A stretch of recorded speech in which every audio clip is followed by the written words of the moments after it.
My name is Ellie Banke, and I'm opening for Ed Sheeran a couple dates on his Loop tour this summer, which means I have 16 weeks until my first stadium show in Chicago. I'm taking this as an opportunity to level up my artistry and document my journey leading up to the show. So, welcome to Banke Bootcamp. Hello, welcome to another Banke Bootcamp recap. Last week I said I was going to reformulate the way I've been filming these Banke Bootcamp recaps because I needed to integrate more rest into my regular routine, and I'm really glad that I'm doing it because I finally feel like I'm making some really big progress this week. This week was less practice heavy and more about figuring out what's going to really work for me in the long run. I started the year with a really strict schedule that I had created for myself, and it worked for a while until I started to feel really burnt out. That's a clear sign to me that I need to do something differently, and so I decided to rearrange my entire schedule and kind of start from scratch. I suppose I'm not starting from scratch completely because I still have a schedule, but I created more pockets of time in my schedule that are a little bit more ambiguous so that I can get done whatever it is I need to get done without feeling like there's too much structure and it's holding me back. Now all of my days, Monday through Saturday, have a standard schedule that I'll be following, but I can kind of scooch things around as needed to best suit my needs. Saturday is now just a writing day. I write in a much more free-flowing state when I feel like I have the time to do it, so I'm really excited to see how these Saturdays help my creativity blossom. Lately I've been feeling creatively constipated, which does not feel good.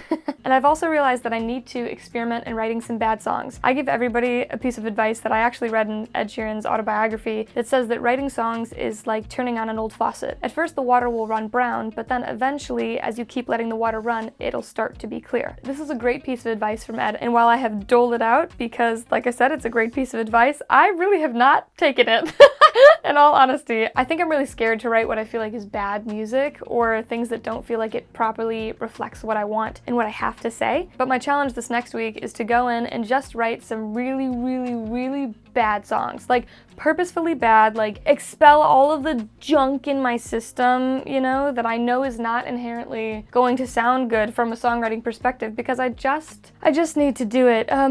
I know it's going to help because it'll allow me to take the pressure off, so I'll come back to you soon with an update about how that goes, and maybe I'll even share some of my really bad song with you, or maybe not. We'll see.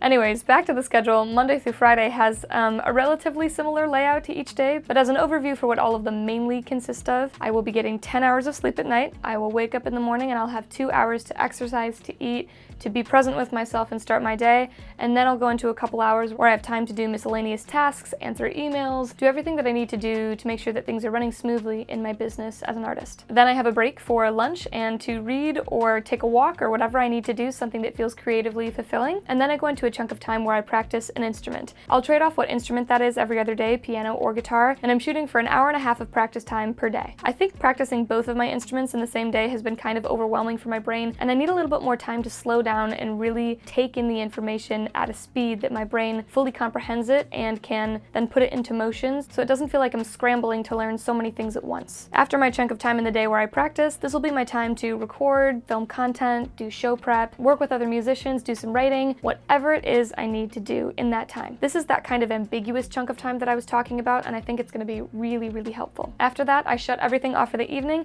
and then I do not work the rest of the night. There are no work conversations, there are no meetings, there is nothing that is going to make me feel like I'm not properly rested. One thing I really admire that Ed has said before is that when he works hard, and when he rests hard, like no distractions. And that's something I feel I really need to implement into my own life. This morning I created a bunch of different focuses on my phone for different parts of my day, and that was hugely helpful in me staying focused on work when I needed to be and focused on rest when I needed to be. Besides my music schedule, I know I've talked a little bit about my physical therapy journey and the issues I've been having with my joints, and I feel like I'm starting to make some really good progress, and I'm so excited about it. It's a huge relief.